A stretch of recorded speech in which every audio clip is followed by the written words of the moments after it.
So this super dope article the other day from Inside Higher Ed, basically highlighting an interview with a university professor talking about academic success tips, how to invest in students personally but professionally. The professor gives 6 ways instructors and those involved in higher ed can build relationships with their students to promote an engagement and persistence. If you're not used to my content, my name is Drew. I'm a 27-year-old higher education director. I work in the Bronx, New York as a director of our Center for Leadership, where we basically empower and encourage students to be student leaders both in and outside the classroom. And while reading it, I saw a lot of similarities between the building of relationships that the professor does along with what I do at our university. And of course, to each their own, but I'm one person that's going to spend a lot of time with my students to make sure I know every single thing that I can about them or that they're willing to share so that I could provide the best learning experience possible for them. So the first thing the professor talked about was introductions. She highlights opening up and sharing one story allows students to see the sometimes vulnerable experiences of their professor. And for me, I want to make sure that my students know everything about me from the minute that I started at our university to the moment that I graduated. And when I do workshops and get to know them, and also in my first class lecture of each semester, I basically show them my life upbringing. So a huge part of my upbringing is my grandmother that you see here with her dog Lexi. She's originally from Cuba and has been working her entire life. She's mainly a custodian, and although she's worked her entire life and has retired as of 2023, she still stays up to date to work at least 3 times a week. And that's what I learned about hard work. The other person I share is my mother. This is my mother literally the first day I moved into my university as a college freshman. She had me when she was only 17 years old, but never stopped teaching me how to be a best person, a great man, and also a great leader. Although she didn't go to college, she helped me with every step of the way to understand financial aid, academics, college life, social settings, everything like that. And for me, both these women are literally my family and my life. Like, this is literally what Thanksgiving looks like. And the reason I bring up these 2 women is when I'm talking with our students about leadership and leaders that we all look up to, I look up to 2 people that are directly in my family and directly in my kin, my mom and my grandma. Because I know for them too, they may be thinking of like leaders in their life, like whether it's a coach or like a manager or like a mentor. But for most of them, most of the leaders that they're going to have are going to be the ones directly in their household. And I let them know that that is okay. The people closest to you could be the leaders that you look up to. Now, another big part of my introduction is explaining I was never the best student. Literally, when I enrolled at my university, I was a biology major. Don't know why. And I ended up failing my major with an F that you can see on my first semester transcript. Overall, I finished with a 2.11 GPA, which is terribly, terribly trash. But I'll be honest, the college transition from high school senior to college freshman was intense for me, and I adjusted very slow in comparison to my peers. And I include this part in my introduction because I want to let students know once we enter the classroom, we're on a level playing field.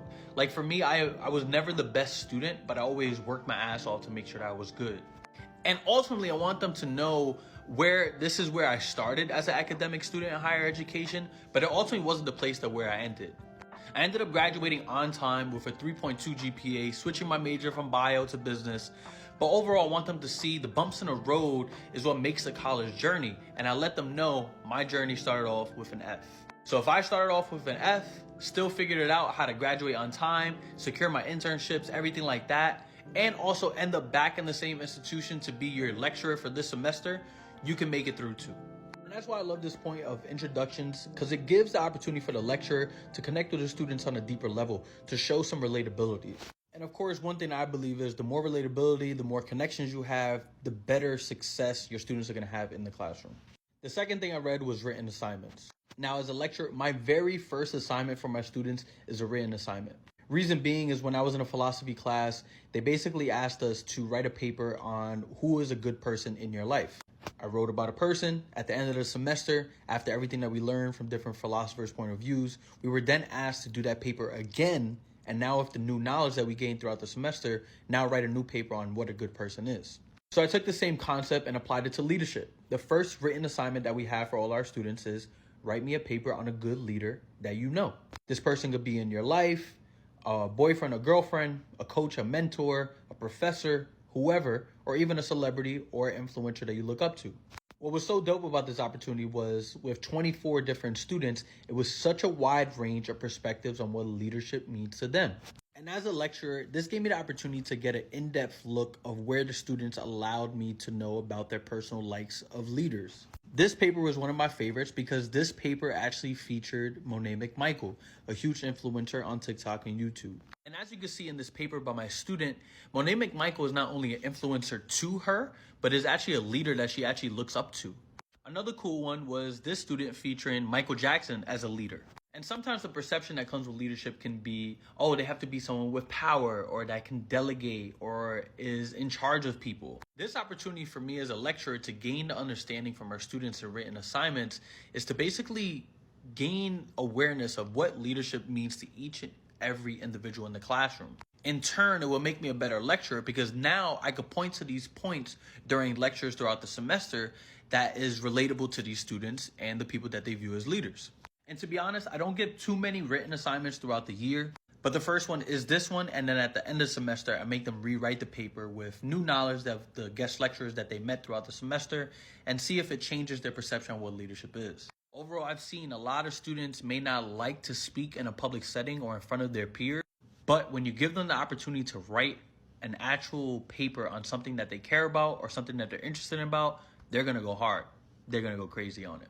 The third one was active learning. And shout out to one of my students, Erica, for putting me on to Socratic seminars. And I'll be honest, I had no idea what the hell a Socratic seminar was, but I gave it a shot. Because one thing I noticed while I was obtaining my master's in Limerick, Ireland, was all of our classes were Socratic style. Basically meaning they were like class discussions instead of the professor or the lecturer speaking and engaging in a normal class dialogue.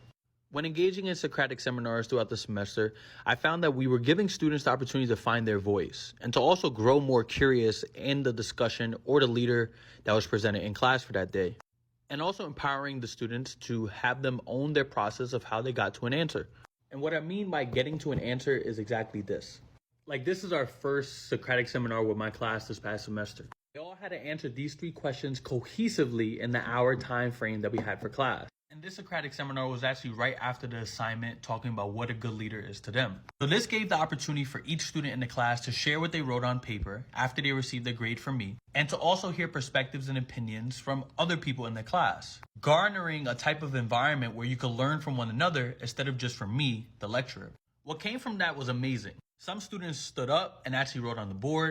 Some students automatically took track of time and said how much time was left. Some students said their leader was the best leader out of the group, while some others stood quiet. And respectfully, some students agreed to disagree on their opinions and perception, which is fine. And that is the type of environment that our classrooms have to be. Active, where it isn't just the lecturer talking the entire time, but instead engaging the students to see how they can create their own learning environments to make it fruitful for them. First of all, they signed up for your class. 4 and 5 go hand in hand with flexible availability and office hours. The professor basically says making oneself available outside of office hours demonstrates a willingness to help students succeed. And I believe in that. The professor also highlights that during her office hours, she attempts to get to know the students better and establish connections. And for me, my office, since it's so dynamic as the center for leadership, it's open to all students from all different ages, from freshman to senior, from graduate students. Whoever wants to come, they're more than welcome to pull up. And the environment that I want to create in there is, let's put the academics to the side. How can I help you better as a person and overall as a leader?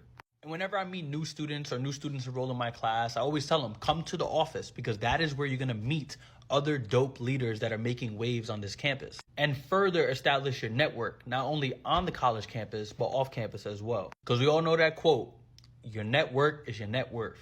And especially in a college environment, that statement holds true. This last one is huge, is campus involvement. She states attending student activities on campus can help reinforce the humanness of the professor to students and show support outside the classroom. One thing that I've seen that I'm super passionate about is supporting our students holistically outside the classroom. I can't just care about a student and their grades. I have to care about the student, the brother they are, the sister they are, the worker they are, the athletic competitor they are, the club involvement they are. I have to be involved in all of that to really show them that I want them to succeed as a person. Of course, I want them to succeed in the classroom, but overall, I want them to be happy as well. And when it comes to happiness, I love showing support at all of their campus events. Here's a few.